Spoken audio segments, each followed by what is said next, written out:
Hitting the gym are these seniors, all in their 90s. I do about 20 minutes on the treadmill and about 15 minutes on the bicycle. This program at Sharp's Cardiac Rehabilitation Center isn't to get buff, it's to extend life. I'm alive because of here.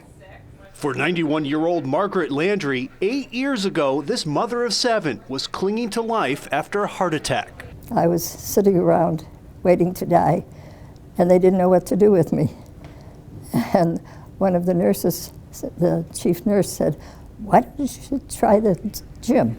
And she did for the next 8 years, hitting the treadmill, exercise bike, to lifting weights. I don't give up, and I don't let them give up.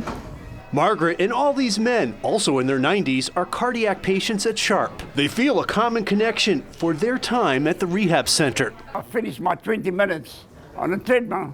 I feel so much better. I feel like doing any other machine.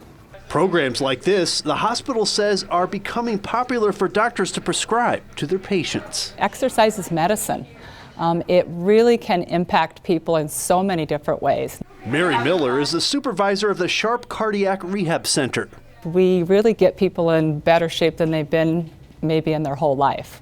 A program, no matter what your age, will get you walking on the path to good health and longevity. I feel well exercised. I feel tired.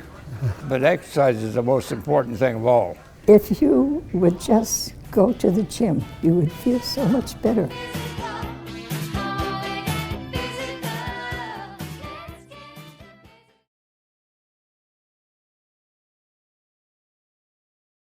Now it's delayed and takes time. Without a special circumstance, it could really lead to a tragedy in their life. Lenny McGill is talking about what many of his customers at the Glock store in Kearney Mesa are up against.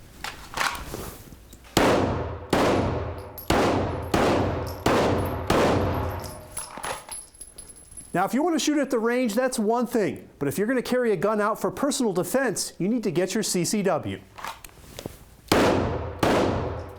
But just going out and getting a CCW from the Sheriff's Department, well, that isn't that easy. After going through background checks and fingerprinting, numerous Sheriff's Departments in our state, including here in San Diego, are denying many applications because we are a may-issue state. That means the sheriff can come up with any reason to deny your application.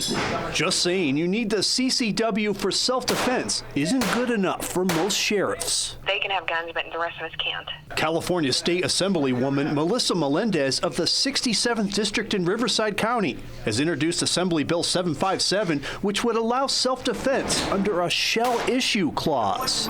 This bill won't make the background checks any easier to pass, but it would just take away the individual sheriff discretion to deny a permit just for self-defense. So the bill is to make CCW permits shall issue rather than leaving it up to the discretion of a sheriff who may or may not like the fact that someone wants to have a concealed carry.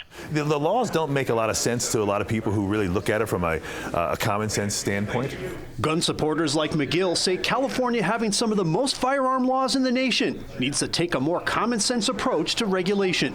Something they feel should strike a balance between public safety and one's right to protect themselves with a gun. The laws do come down and they just keep piling them on and piling them on. And what's really interesting is that we see no decrease in crime, no decrease in the use of these firearms for self-defense, but no increase in the use of these firearms for crime either. So we tried to reach out to San Diego Sheriff Bill Gore to ask him about his CCW permit issuance policy, but his media relations representative said he was not available. Assembly Bill 757, written by a Republican, is up for a tough fight in a majority Democratic state assembly. The gun owners in California, the people who aren't criminals, they need a voice.